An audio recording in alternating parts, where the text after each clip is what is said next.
The Buddha expressed to all of his disciples his intent to exhibit the might of the Buddhist religion.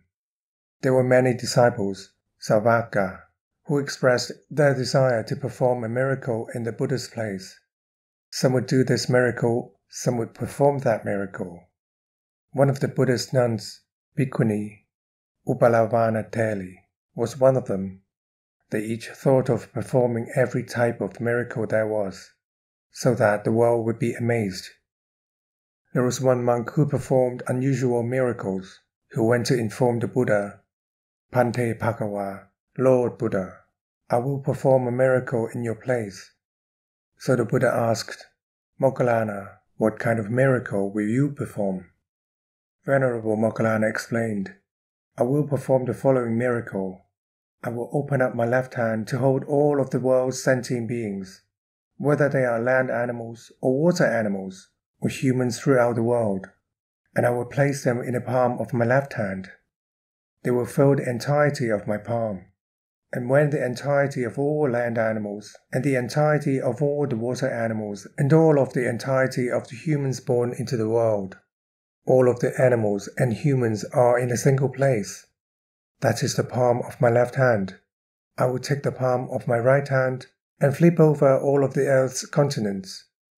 After I have flipped them, I will leave the sentient beings to live where they will.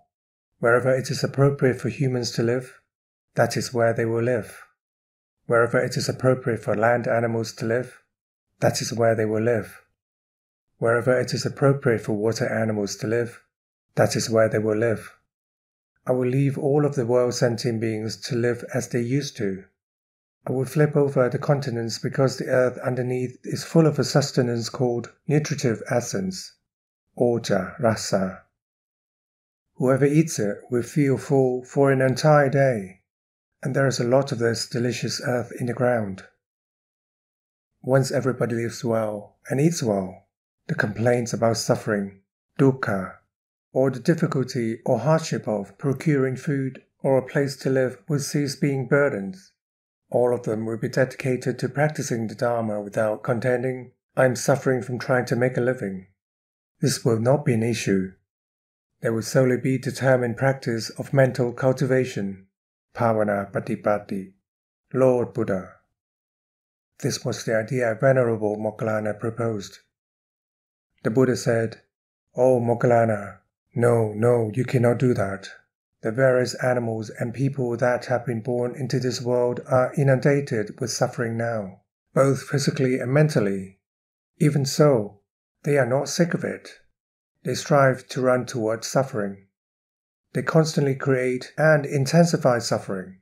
If you hand that kind of happiness, sukha, to all of the world's sentient beings or to all of the humans that live in the world, no one would take interest in the Tathagata's religion. They will merely delight in that happiness. Then the Buddha said, I, the Tathagata, have taught the Four Noble Truths, dukkha, samudaya, nirodha, and magga. These are important foundations. Suffering exists within humans, yet if they fail to see the suffering within their families or within themselves, they will become heedless. Oh Moggallana, you cannot do it. I do not allow it. This was Venerable Moggallana's thinking. He was a disciple with magic abilities. This is what he thought. Suffering and hardship are problems. If you contemplate this thoroughly, suffering and hardship are one type of condition, paccaya, that enables you to see the reality of being born. If someone were to be born, and have happiness and own property and their own home, but did not have any mental suffering or physical suffering at all, that person would become heedless and think, I already have happiness, whether it is money, gold, or powers or possessions.